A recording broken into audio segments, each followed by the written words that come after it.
Akkam jirtu dhaggeeffattoota keenya tamsaasni BBC Nairobi irraa kallattiin isin bira qaqqabu eegaleera. Har'a qabiyyeen soneeffanne gaazexeessituu Masarat Dhaabaa turtee mana hidhaa ji'a tokko caaluuf dabarsite maal himte? Konfiizinii keessan jira maaliif akka dhameen beeku akkamitti akkam bahee hin beeku amma bahee jedhamtee ta'ennaanan bahee koottee dhamnaanan Amma biraatiin pirezidaantiin dubartii jalqabaa Tanzaaniyaa Saamiyaa Hassan eenyu gabaasa qabna. Oduuf odeeffannoo biroos qabna. Ani Hirphaa Gammachuu isiniifan dhiyeessaa amma xumuraatti nu hordofaa.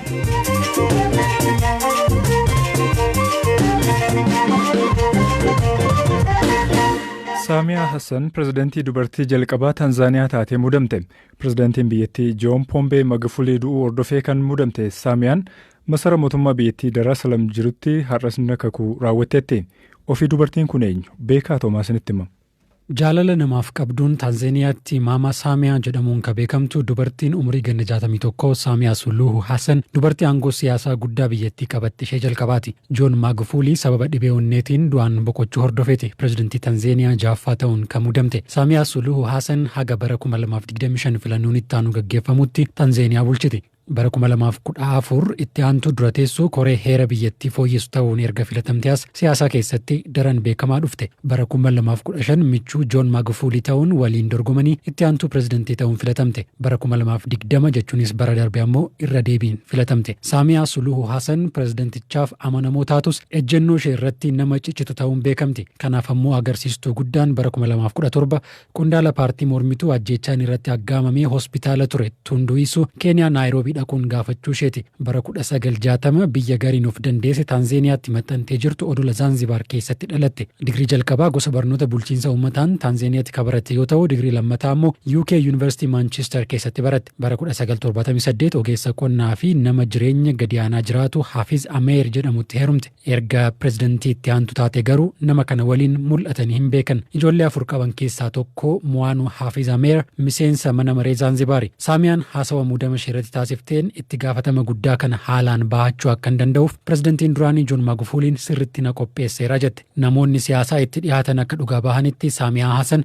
nama jabduu Tanzaaniyaan ammallee ittiin fayyadamnedha. Haa ta'u malee akkaataa bulchiinsa ishee ka pirezidaantii Magufulii irraa dhaalte akkanumaan itti fufsiisti moo jijjiirama fiddi ka jedhu gaaffiidha. Keessattuu waa'ee koronaa vaayirasii irratti shakkii pirezidaantichi qabaachaa turee fi ejjennoo falmisiisaa agarsiisaa ture irratti murteen isheen fudhattu ni eegama.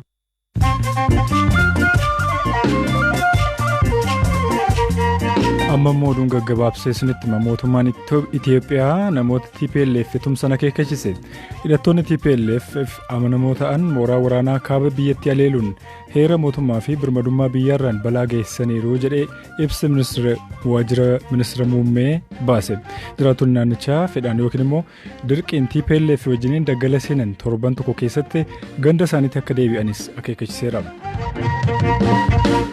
Ameerikaan haala naannoo Tigraay ilaalchisee ergama addaa tokko Itiyoophiyaatti ergaa akka jirtu beeksifte.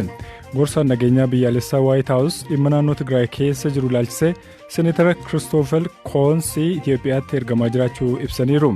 Mootummaan Ameerikaa rakkoon namoomaa naannichatti dhalatee akka furamuuf sarbaminsi mirgoota namoomaa raawwatamaa jiraachuusaaf ragaa qabnaa jechuun akka dhaabbatuuf waraanni Eertiraa fi milishaan Amaaraa naannicha keessaa akka ba'us gaafachaa ture.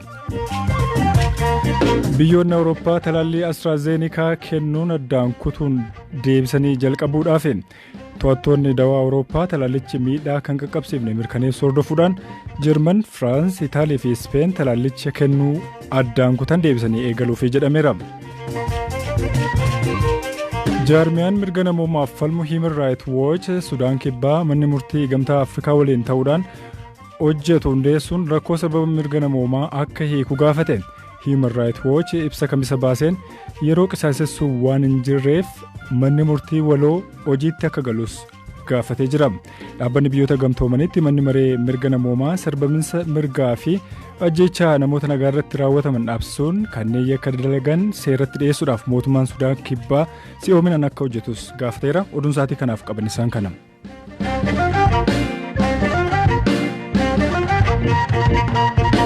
Lammiileen lola naannoo Tigraayeen qe'ee isaaniirraa buqqaanii daawwan yeroo magaalaa Shiree keessa jiran 200,000 ol haala rakkisaa keessa jiraachuu dubbatu. Namoonni kunneen irra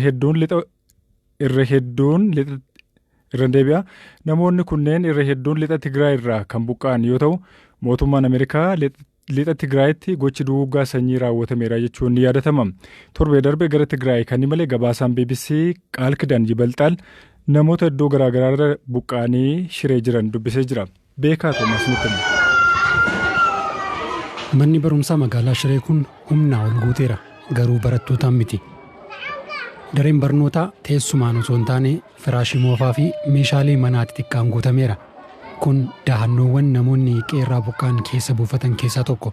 Namoonni as jiran kanneen lola naannichaatiin jiruuf jireenyi isaanii jeeqamedha. Atsada Mabrahaatoom lixa Tigraay Daanshaarraa lubbuu isheef kan ijoollee ishee baraaruuf gara Shireetti baqatte. Namni hedduun halkaniin gaara keessa imalaa turan. Eebuu fi beelatu jira. Daabboo muraa xiqqoo kadhattee waan argatte daa'ima keef kennita. Waan daa'imman ittiin bishaan obaasnu ergifanneeti. Ofii keetii waa nyaachuun waan yaadamu hin turre. Waan hedduu keessaa qaxxaamurree as geenye. Reeffa namaa hin awwaalamiin karaa irratti argaa bira kunnee dhufne. Carraatu du'a nu oolche. Waaqaaf galata jenna. Daandii Maqalee haga Shiree jiru gubbaatti lolichi hagam ulfaataa akka ture mallattoowwan agarsiisan ni mul'atu. Taankiiwwan akkasumas konkolaattonni waraanaa gubatan karaa qarqara jiru. Shiree keessa qofa manneen barnootaaf mooraa yuunivarsiitii tokko keessa dahannoowwan yeroo 6tu jira. Walumaa galatti namoota 200 ta'antu as keessa jiraata. Zaaree kahadii Itoophiyaan waqtawaataa. Lolli namoota kana qeerraa buqqisee ka'umsisaa waldura dhaabbannaa yeroo dheeraaf bulchiinsa ministeera muummee Abiyyi Ahmadii fi TPLF jidduu ture. Bara darbee filannoon biyyaalessaas sababa COVID-19 dabarfamuun bu'uura heeraan ala jechuun Tigraay addatti filannoo gaggeeffatte. Sana booda walgaarreeffannaan jabaatee humnoonni TPLF raayyaa ittisa biyyaa Tigraay ture haleeluu hordofeeti ifatti waraanni kan eegale. Baatii 4 keessatti namoonni 10,000 lakkaa'aman lubbuu dhabaniiru. Ammallee namoonni qeerraa buqqaanii karreefu Shiree gahaa jiran jiru. Mabrahaatoom Nagaash haadha warraasaa fi daa'imman isaa 3 waliin guyyoota muraasa dura Daanshaarraa ka'ee Shiree gahe. Torbee tokko oli malee asii garam akka deemu hin beeku. Salaam Gabra Sillaasee baqachaa osoo jirtu karaa irratti ciniinsuun qabe. Dahannoo keessatti deesse. Hanga ammaa hakiimni ishee hin agarre.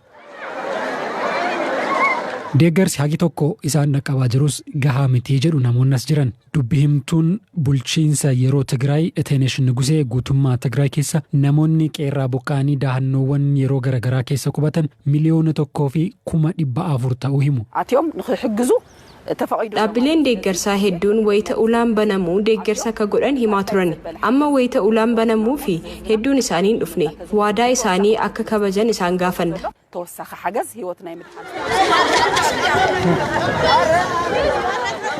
Namoonni dahannoo yeroo Shiree keessa jiran hundi miidhamaa fi dhaba himatan qabu. Baatilee 4 keessatti jiruuf jireenyi isaanii akka hin taane ta'e. Nagaan Tigraayitti yoom akka deebi'u namuu hin beeku. Nagaan deebi'ullee godaannisi lola kanaa yeroo gabaabaatti waan badu hin fakkaatu.